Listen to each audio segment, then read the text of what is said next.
બનાસકાંઠા જિલ્લાના દાંતા તાલુકાના ગ્રામ્ય વિસ્તારમાં એક મહિલાનું હડકવાના લક્ષણો બાદ મોત થયાની ઘટના સામે આવી છે. મહિલાને પહેલા પાલનપુર સિવિલ હોસ્પિટલમાં સારવાર માટે ખસેડવામાં આવી હતી, જ્યાં તબીબોએ હડકવાના લક્ષણો હોવાનું જણાવ્યું હતું. મળતી માહિતી મુજબ પરિવારજનો દ્વારા મહિલાને અમદાવાદ સિવિલ હોસ્પિટલમાં લઈ જવાની વાત કરવામાં આવી હતી, પરંતુ પહેલા ભુવા પાસે લઈ જઈ ત્યારબાદ સિવિલ લઈ જવાનું કહીને મહિલાને ત્યાંથી લઈ જવાઈ હતી. ત્યારબાદ મહિલાનું મોત થયું હોવાનું જાણવા મળ્યું છે. આ બનાવ બાદ પાલનપુર સિવિલ હોસ્પિટલ દ્વારા પરિવારજનોને જરૂરી સારવાર અંગે તજવીજ હાથ ધરવામાં આવી છે. સિવિલ હોસ્પિટલના સુપ્રિન્ટેન્ડન્ટ દ્વારા મહિલાના સંપર્કમાં આવેલા તમામ લોકોને તાત્કાલિક રેબીઝની રસી લેવા અપીલ કરવામાં આવી છે. સિવિલ હોસ્પિટલના સુપ્રિન્ટેન્ડન્ટ ડોક્ટર સુનિલ જોશીના જણાવ્યા અનુસાર શનિવારે સિવિલ હોસ્પિટલમાં હડકવાના લક્ષણ સાથે આવેલ મહિલાને લક્ષણો જોતા તેનું મૃત્યુ નિશ્ચિત હતું અને જે બાબત પરિવારને જાણ કરતા પરિવારે અમદાવાદ સિવિલ હોસ્પિટલમાં લઈ જવા માટેની વાત કરીને રજા લઈને ત્યાંથી અમદાવાદ સિવિલ હોસ્પિટલ જતા પહેલા સિવિલ હોસ્પિટલ જવાનું કહીને ગયા હતા અને તે બાદ મહિલાનું મૃત્યુ થયું હતું.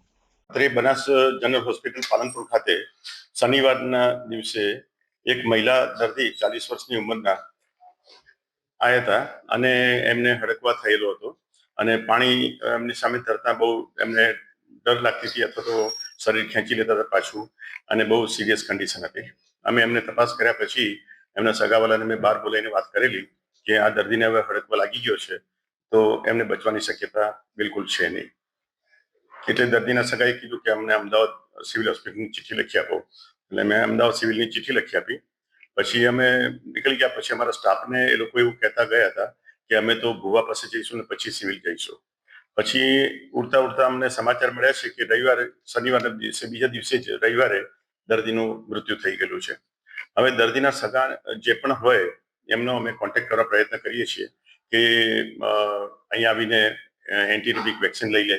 કારણ કે જો દર્દીની લાળ સાથે સંસર્ગમાં કોઈ પણ આવ્યો હોય તો પ્રોફાઇલેક્ટિક એટલે કે સંભાળ પૂરતું કે જેથી કોઈને પણ હડકવા ના લાગી જાય એ માટે અમે એવી સલાહ આપીએ છીએ કે જે લોકો એના સંસર્ગમાં આવ્યો હોય એ લોકોએ આવીને એન્ટીરેબિક વેક્સિન લઈ લેવું જોઈએ અને 4 ડોઝ છે અને 0, 3, 7 અને 28 દિવસે આવીને લઈ જવા જોઈએ.